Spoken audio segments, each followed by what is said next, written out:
Naamini wote tunakumbuka mapema wiki hii tarehe 16 Februari 2026, Mheshimiwa Paul Makonda ambaye ni Waziri wa Habari, Utamaduni, Sanaa na Michezo alinielekeza mimi kama msajili wa vyama vya michezo nchini kuhakikisha kuwa mchakato wa marekebisho ya katiba ya klabu ya Simba unahitimishwa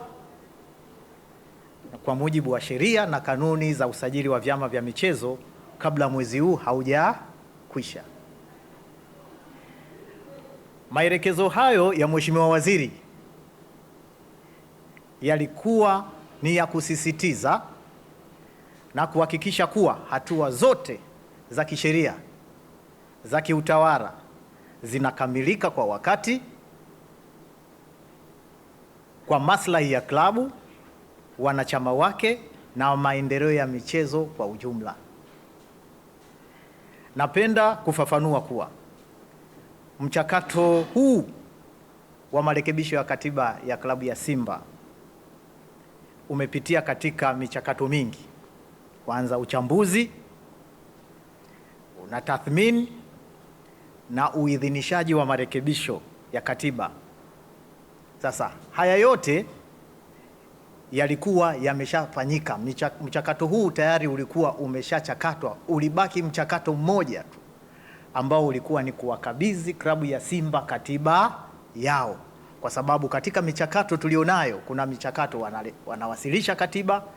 Baada ya hapa tunakuwa tunawasiliana na klabu na uongozi kupata ufafanuzi tofauti ili kuhakikisha katiba hii inakuwa inabeba yale madhumuni yaliyokuwa yamekusudiwa.